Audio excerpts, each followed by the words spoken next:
Bora Street. Buray Street sa Laguna. Laguna. Barangay Malaban. Buti na lang, mababait yung mga tao rito, Brad. Doon sa gusto maglalamo, wag na kayo maglalamo.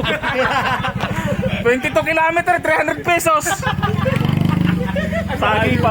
Oo nga, boss. 300 pesos, 22 kilometer. Tapos yung pick up pa yan. Magagawa. Okay lang yun. Okay lang yun. Pang 4 wheels. So, Pang 4 wheels na yung rent. 4 wheels po. 4 wheels pa yun. No? Tinry ko lang pag po ng opisina.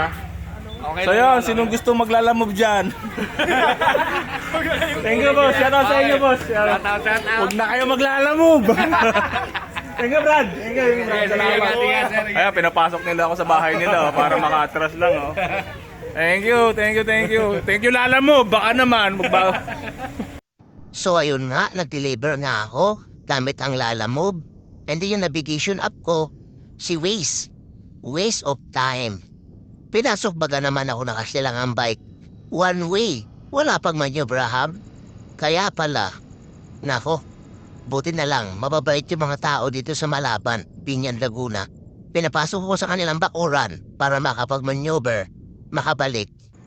22 kilometer sa halagang 300 pesos. Grabe naman sila Lalamove. Saludo ako sa mga naglalamove. Meron pa ba silang kinikita?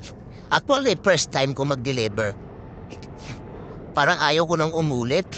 Sinubukan ko lang. Buti na lang, mabait yung mga tao dito. Pero hindi naman lahat ng pagkakataon ganun po kabait yung mga tao eh. Diba? Okay lang sana kung ganito lahat yung mga tao, tutulungan kanilang matras, tutulungan kanilang mag-maneuver. Diba? Dadaanin lang nila sa tawa-tawa. Pero paano kung maatagpo ka ng mga tao na yung ayaw nilang masage ang property nila? Yung ginagawa nilang parkingan yung daan, eh ito, pinapasok pa nila ako sa kanilang lote. Sana, ganun. Pero hindi naman ganun lagi. Bibihira mga ganitong tao. I salute you, sir.